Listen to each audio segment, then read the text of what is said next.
If someone asked you what you think causes 40,460 deaths this year alone, what would you say? Murder, suicide? The answer is actually breast cancer.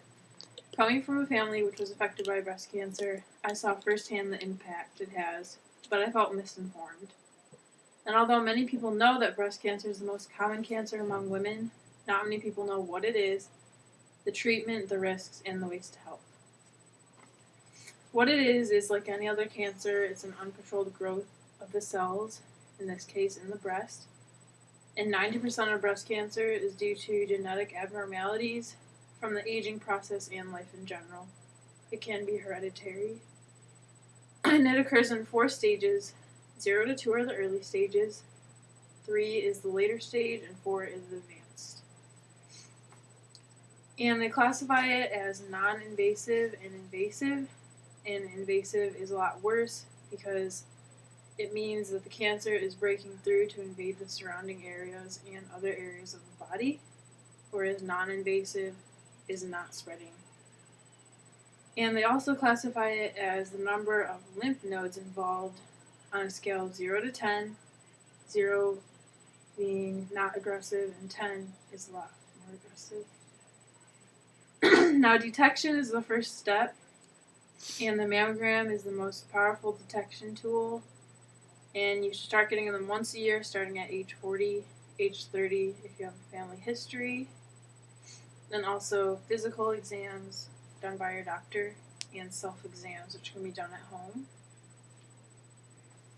I have a picture of a mammogram, and this is the normal breast tissue, and this is the breast tissue with the cancer, and you can see the lump right there.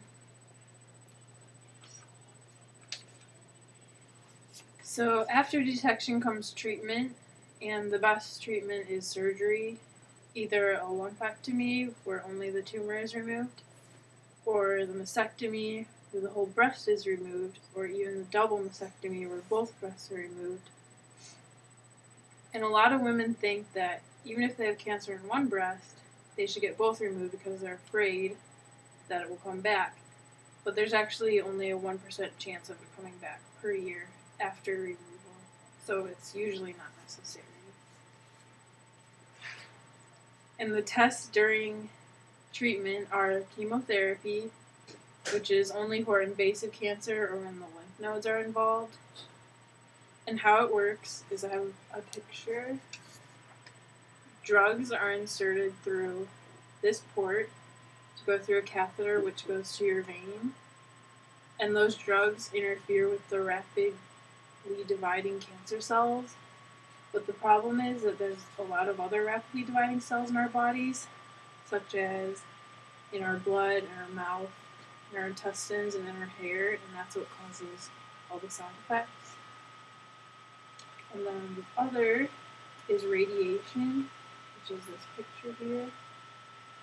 It's used after surgery and it reduces the risk of reoccurrence. And this is a picture of external radiation where the machine uses electricity in a beam which goes to the affected area in yellow. But the most common type of radiation is internal, where radioactive substances called seeds are implanted in the breast area. Now, after treatment, you still need to get your physical exams every 3 to 4 months, self-exams at home, and the mammograms every 6 months until the effects settle, and then after that, 1 per year. So the effects of treatment are drastic. Surgery are mostly emotional effects, and chemo and radiation are more physical. Immune cells reduce, nausea, vomiting, hair loss, taste and smell changes, and memory loss. Now, to lower your risk of getting breast cancer, you should eat a lot of fruits and vegetables because plants contain substances that protect the cells from damage which can lead to cancer, especially in broccoli, cauliflower, Brussels sprouts, and cabbage. You should exercise because weight is strongly associated with risk. And you should drink less alcohol because the American Cancer Society says the use of alcohol is clearly linked to an increased risk of developing breast cancer. And of course, get your mammograms and monthly exams. And ways to help. The Susan G. Komen Foundation is the largest foundation. It's the largest private funder of research, and it's international, and it's completely volunteer based. They have marathons and walks. The Making Strides Against Breast Cancer Walk is 5 miles long, and it's raised $2.7 million this year. And of course, there's the merchandise. There's a Think Pink protein bar, which the proceeds go to the Susan G. Komen. The bracelets, which I'm wearing one. And the Yoplait yogurt lids, which I have an interesting thing here. This is a diagram of the United States, and it shows the activity in each of the states. So the more pink the state is, the more they've donated. So light pink, there isn't even any on here. And the darker pink. So California is number 1, because they've donated over 1 million lids.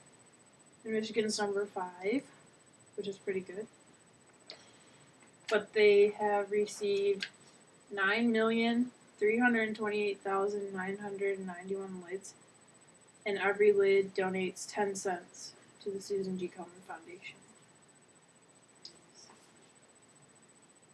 Women in the U.S. have a 1 in 8 lifetime chance of developing invasive breast cancer, and you never know if that could be you or someone you love.